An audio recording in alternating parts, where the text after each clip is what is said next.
இப்ப எங்க அர்ஜுனுக்குமே அந்த பொண்ணு கொடுத்த கம்பெனினால அவனுக்கு எங்கேயுமே வேலையே கிடைக்க மாட்டேங்குது. எங்கேயும் ட்ரை பண்ணி பார்க்குறான். ஆனா யாருமே அவன இன்டர்வியூ கூட கூப்பிட மாட்றாங்க.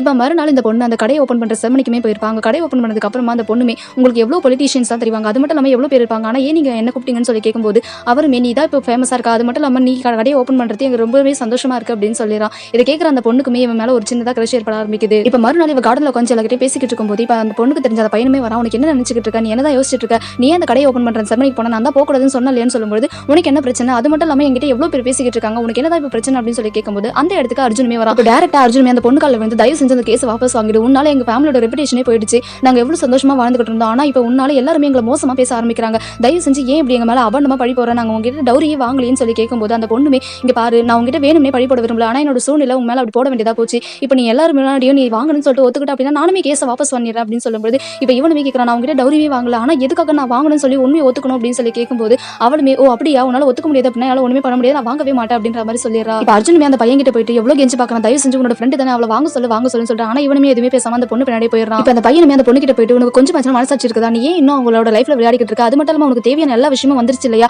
அப்படி இருந்தும் நீ ஏன் கேஸை இன்னும் வாபஸ் வாங்காம இருக்கு அப்படின்னு சொல்லி கேட்கும்போது அவளுமே சண்டை போட ஆரம்பிக்கிறா. உனக்கு என்ன பிரச்சனை? எனக்கு எப்போ எதை எந்த நேரத்தில் பண்ணணும் அப்படின்றது எனக்கு நல்லாவே தெரியும். நான் அதை பார்த்துப்பேன். நீ தேவையில்லாம என்ன பேசாத அப்படின்னு சொல்லும்போது இவனுமே பயங்கரமா கோபப்படுறான். இவனுமே உடனே நீ இப்ப பயங்கரமா ஃபேமஸா இருக்கிறதுனால தான் உனக்கு இப்படி எல்லாம் பேசிக்கிட்டு இருக்க. நீ கொஞ்சம் மனசாட்சி இருந்த பொண்ணா இருந்தா இப்படி இருக்க மாட்டேன் அப்படின்னு சொல்லிட்டு கோவப்பட்டு அங்கிருந்து வேகமா போயிடுறான். எங்க அர்ஜுனோட அம்மா டிவில போற நியூஸ் எல்லாம் பார்த்துட்டு இதுக்கு மேல என்னால தாங்கவே முடியல. நான் எதுக்காக உயிரோடு இருக்கணும் அப்படின்னு சொல்லிட்டு பக்கத்துல கூடிய பாயசம் எடுத்து குடிக்கலான்னு போறாங்க. அப்ப அர்ஜுனுமே தடுத்து விட்டுட்டு ஏமா இப்படிலாம் பண்றீங்க? தயவு செஞ்சு இப்படிலாம் பண்ணாதீங்க. நான் இருக்கேன் இல்லம்மா நான் கண்டிப்பா பாத்துப்பேன் அப்படின்னு சொல்லிட்டு அவங்க அம்மாவை ஆறுதல் படுத்துறான். இப்ப மறுநாள் அர்ஜுனுமே அந்த பொண்ணுக்கு எதிராக கேஸ் ஃபைல் பண்ணலாம்னு சொல்லிட்டு ஒரு லாயர் தேடி போயிருப்பான். அந்த லாயருமே இங்க பாரு அவங்களுக்கு எதிராக யாருமே கேஸ் எடுக்க மாட்டாங்க. அது மட்டும் இல்லாம நீ அவங்க கிட்ட டவுரி வாங்கியிருக்க அப்படின்றது எல்லாருக்குமே தெரிஞ்ச விஷயமா போச்சு. அதனால யாருமே அந்த பொண்ணுக்கு எதிராக வாங்கவே மாட்டாங்கன்னு சொல்றா. இதை கேட்ட உடனே அந்த பையனுமே இல்ல சார் நான் வாங்கவே இல்லை டவுரி. ஆனா அவ ஏன் இப்படி எல்லாருமே போய் சொல்றான்னு தெரியல. அது மட்டும் இல்லாம எங்க மேல இப்படி அபாண்டமா பழி சுமத்திருக்கா. இதனால எங்க ஃபேமிலியோட ரெபுடேஷனே போயிடுச்சுன்னு சொல்றான். இதை கேட்கிற அவருமே அது உண்மைதான். ஆனா பொண்ணு என்ன சொல்லுதோ அதை மட்டும் தான் சட்டம். அதனால என்னால எதுவுமே பண்ண முடியாது அப்படின்னு சொல்லிட்டு அந்த வக்கீலுமே சொல்றாரு. இதை கேட்கிற அர்ஜுனுமே கண்டிப்பா அவளுக்கு நான் எதிராக கேஸ் ஃபைல் பண்ணதா போறேன் சார் அப்படின்னு சொல்லிட்டு அங்க இருந்து வந்துடுறான்.